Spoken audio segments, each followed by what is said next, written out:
Javelin throw के खिलाड़ी नीरज चोपड़ा के दोस्त अरशद नदीम, जो पेरिस ओलंपिक में गोल्ड मेडल जीते, जिसके बाद से आपके नीरज चोपड़ा और उनकी मां दोनों आपके जो ये रशीद नदीम है इनको बधाई दिए। लेकिन बीजेपी का वो नेता है, उसका नाम है मनीष कश्यप, जो दो राज्यों के बीच में खाई पैदा करने का भी प्रयास किया था, तमिलनाडु बिहार के बीच में, जिसके बाद से जेल का हवा खाने ही गया था। अब ये बीजेपी का बड़का नेता बना हुआ है और इसका कहना है कि ये जो अरशद नदीम है, ये जो गोल्ड मेडल जीता है, ये कुछ नशीला पदार्थ मुंह में लिया था, जिस वजह से जोश में आके ये तेज भाला फेंक दिया, इस वजह से जीत गया। और इसका कहना है कि इसका डोप टेस्ट होना चाहिए। तो तुम ही एक बार जाके ओलंपिक में जीत के दिखा दो। आइए बात करते हैं। नमस्कार, मेरा नाम विश्वजीत कुमार और आप देख रहे हैं वाक फॉर इंडिया न्यूज। अभी आप सबको मालूम ही होगा, फ्रांस में पेरिस में अभी ओलंपिक का खेल चल रहा है। देश दुनिया के खिलाड़ी वहां पहुंचे हुए हैं। तो वहीं आपका पाकिस्तान का आपका अरशद नदीम जो है वो 92 मीटर से अधिक का जो जेवलिन थ्रो है वो फेंक कर गोल्ड जीते, जिसके बाद से नीरज चोपड़ा उनको बधाई दिए, क्योंकि नीरज चोपड़ा दूसरे स्थान पे थे। नीरज चोपड़ा 87 मीटर से भी अधिक का आपका भाला फेंके, जिसके बाद से दूसरे स्थान पे नीरज चोपड़ा रहे और पहले स्थान पे अरशद नदीम थे, जो 92 मीटर से भी ज्यादा का भाला फेंके, जिसके बाद से नीरज चोपड़ा आपके जो अरशद नदीम है इनको बधाई भी दिए और जीत का शुभकामना भी दिया। और वैसे भी नीरज चोपड़ा और अरशद नदीम जो दोनों बहुत अच्छे दोस्त भी हैं, क्योंकि अरशद नदीम के एक समय ऐसा था अरशद नदीम के पास कि उनके पास भाला नहीं था, जिसके लिए नीरज चोपड़ा आपका पाकिस्तान सरकार से गुहार भी लगाए थे, जिसके बाद पाकिस्तान सरकार उनका भाला का जुगाड़ भी किया था, जिसका कीमत 40 से 45 हजार रुपया होता है।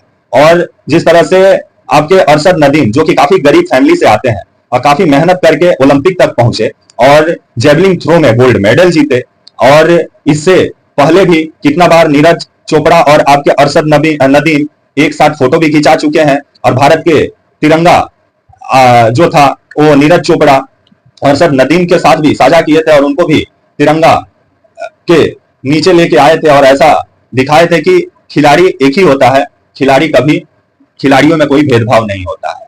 लेकिन जिस तरह से खबर आ रही है कि बीजेपी का एक नेता है आपके मनीष कश्यप, जो कि ये पहले सन ऑफ बिहार अपने आप को लिखते थे, लेकिन आजकल ये लिख दें अपने आप को सन ऑफ बीजेपी, क्योंकि ये इसका जितना भी आप वीडियो देखिएगा और जितना भी इसका आप अगर कंटेंट देखिएगा तो इसका कंटेंट देख के आप उन्मादी बनिएगा, क्योंकि ये जिस तरह का भाषा का इस्तेमाल करता है और जिस तरह का ये शब्द इस्तेमाल करता है, जिसको लेकर विभिन्न सवाल खड़ा होता है। लेकिन अभी बीजेपी का सरकार है तो इस पे कौन लगाम लगाएगा? ये तो अभी छुट्टा सांड बना हुआ है, ऐसा लग रहा है बीजेपी का, जिसको तिसको सिंह लगाते रहता है और बीजेपी बैठ के तमाशा देखते रहती है। एक बार ये छुट्टा सांड को आपका बिहार पुलिस कुछ दिन तक जेल में बंद की थी, लेकिन फिर से छुट्टा सांड निकल गया है और फिर से बयान देना शुरू कर दिया है।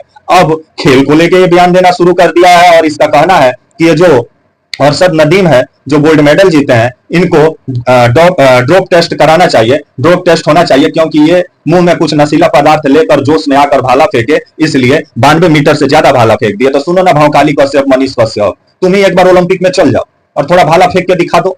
जो ओलंपिक में सुरक्षा चाक चौबंद होता है, जहां विभिन्न टेस्ट से खिलाड़ियों को गुजरना पड़ता है, वहां एक पाकिस्तान का खिलाड़ी अगर गोल्ड मेडल जीतता है तो उस पर सबसे ज्यादा अगर किसी को मिर्ची लगा है तो वह मनीष कश्यप, क्योंकि ये भौकाली कश्यप है। ऐसे ऐसे नेता ही हैं जो कि समाज में खाई पैदा करते हैं और ऐसे ऐसे नेताओं को ही बीजेपी आगे बढ़ाती है, क्योंकि बीजेपी धर्म के सहारे ही राजनीति भारत में करती है। कितना विकास की है बीजेपी ऊपर वाला ही जानते हैं। और ये मनीष कश्यप आरएसएस से निकला और उसके बाद से नेता बनने के लिए बेचैन था, लेकिन विधानसभा चुनाव भी हार गया, निर्दलीय खड़ा हुआ था। बाद में सोचा कि अब पार्टी ज्वाइन करते हैं, पार्टी जिता देगी, तो पार्टी तो जिता ही नहीं। पार्टी बोली अभी तुम झंडा धो, जब झंडा अच्छा से धो लोगे तब तुमको सोचा जाएगा।